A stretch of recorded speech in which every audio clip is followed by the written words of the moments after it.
こんにちは、シャチパンです。今回はいつもの動画と違って個人的に興味深い話があったので取り扱っていきます。パナソニックが揺れています。パナソニックは2025年2月4日のグループ経営改革についての説明会で今後の収益改善方針を発表しました。そこではパナソニックを解消し、傘下の分社を事業会社化、そしてテレビ事業においては記者からの売却は検討しているかの質問に対して、売却という手段を取るかは現時点ではコメントできない、収益改善のためにやり方を大きく見直すといったやり取りがありました。これらを受け X ではパナソニックのテレビ事業売却がトレンド入りし、一部の報道ではテレビ事業の売却撤退、そしてパナソニックグループの解散と報じられたりもしましたが、ホームページ上でパナソニック自体が否定するような事態となっています。いずれにせよそれくらい大きな衝撃だったということですね。パナソニックというとシャチパンの家電動画でも常連で、日本を代表するメーカーの一つ、ユーザーの評判も上々で人気なブランドです。ですが一般的にテレビを含む家電事業は海外勢の参入も相まってどのメーカーもコスト競争が激しく、実は利益がほとんど出ないんですよね。それはパナソニックといえど同じで、他の総合家電メーカーなどでは家電部門は例えば撤退したり、あるいは海外メーカーに譲渡しているところも多かったりします。とはいえ普段皆さんがよく見るのは電気屋さんに置いている家電だったりもしますんで、なくなるのはどうにも悲しい気持ちになりますね。さてパナソニックホールディングスの組織体制はおおむねこんな感じ。5つの分社化された事業とグループ会社からなります。この中で今回大きな構造改革の対象となっているのは、キッチン系や生活家電を手掛ける暮らしアプライアンス社、それからテレビ事業を手掛けるパナソニックエンターテインメント&コミュニケーション社、空調車のエアコンも含むでしょうか。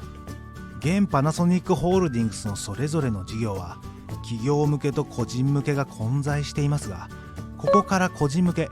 いわゆる家庭用家電事業を切り離して一つにまとめるというものです。こうすることで個人向け、企業向け事業がはっきり分かります。そのため採算性の低い B2C ビジネス事業を切り売りするのではという見方をする人もいます。実際その見方も一理あって、シャチパンもこうやって子会社にまとめられて売却されたケースを過去に何度も見てきていますんで、この家電事業の中の人は結構気が気でないんじゃないかなと思いますね。今まで B2B の黒字事業に引っ張っていってもらってなんとか成り立っていたことが一気に崩れて厳しくなるかもしれません。パナソニックは2028年までに収益改善を目指すとしているので、そうなってくると危ないのは果たしてテレビ事業だけですかという気もします。と憶測も含めて情報が飛び交っていますが、市場の反応はというとこんな感じ。株価は発表から上がっていて、投資家にとっては好意的に受け入れられているようです。家電事業は再建できればそれに越したことはありませんが、撤退もしくは売却するにしても中の携わっている人の生活は可能な限り守ってほしいと思います。ついつい話が脱線してしまいましたが、本題のテレビの話です。シャチパンが就活生だった頃はパナソニックがまだ松下電器で、テレビも家電の王様だなんて言われていた時代でしたが、あれから20年近く経ち、あんなに多かったテレビメーカーもだいぶ少なくなりましたね。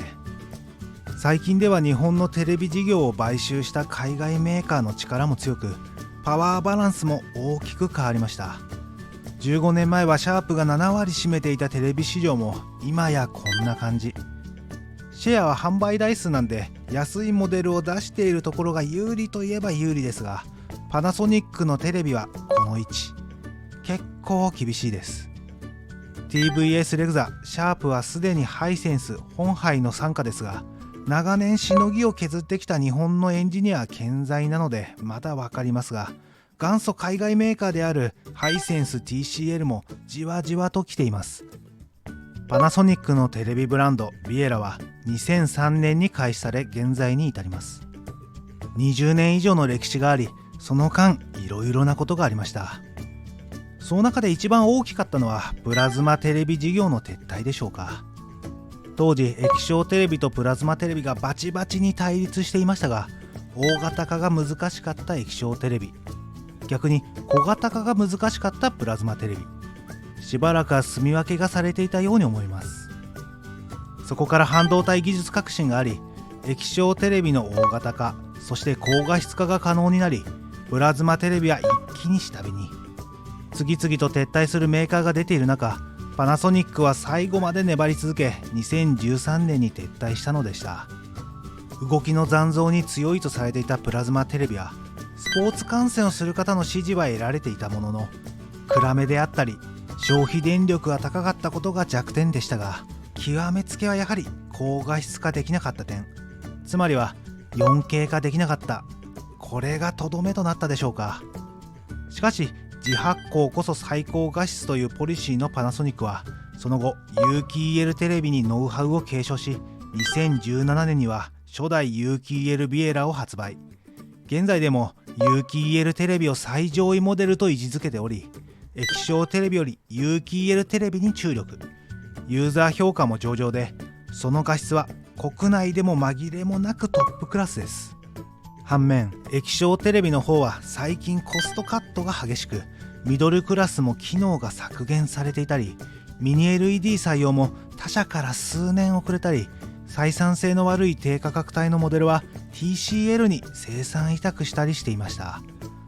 長年収益性の厳しかったテレビ事業において、このタイミングでメスが入るのも、ミニ LED テレビの台頭で有機 EL テレビと液晶テレビの画質の差がぐっと縮まったことがあったのかもしれませんね。とはいえ液晶テレビはとりあえず置いておくと、パナソニックの有機 EL テレビはその年の最新パネルを採用し、画質マニアの方からの信頼も厚く、毎年出る新モデルは高い評価を得ています。それがこのままなくなるようなことがもしあれば、あまりにも惜しいです。今回もしもメディアが言うようにテレビ事業が売却みたいなことになって、売却先がさらに海外なんていうことになったら、長年培ったパナソニックの映像技術やノウハウも全て失われてしまいます。それだけは避けてほしいですが、ただ丸ごと買うだけの体力のある国内メーカーはもう残っていないのが実情でしょう。他の家電も同じです。生活家電や調理家電もパナソニックの家電は他社よりも評判が高いことが多いです。うちの家電なんかパナソニックだらけだなーって人もいるんじゃないでしょうか。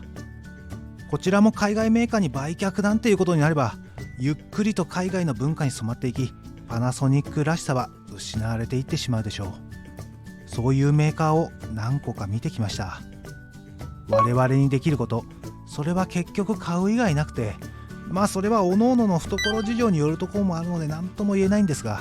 シャチパンの動画などで気になった家電があれば、パナソニックに限らず日本企業を応援するつもりで、ちょっと一応手に取ってみるなどしていただけると、私も同じ日本企業のメーカーエンジニアとして嬉しい限りです。さて今回はパナソニックのテレビをはじめとする家電事業の実態についてでした。この動画を見て皆さんは何を思いましたか？採算性の悪い事業はさっさと切り離して、企業として利益の最大化を目指すべきでしょうか？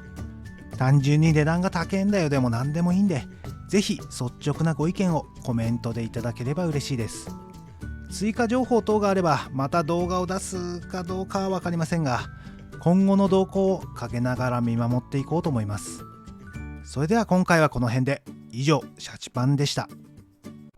チャンネル登録、高評価よろしくお願いします。また見てくださいね。また見てね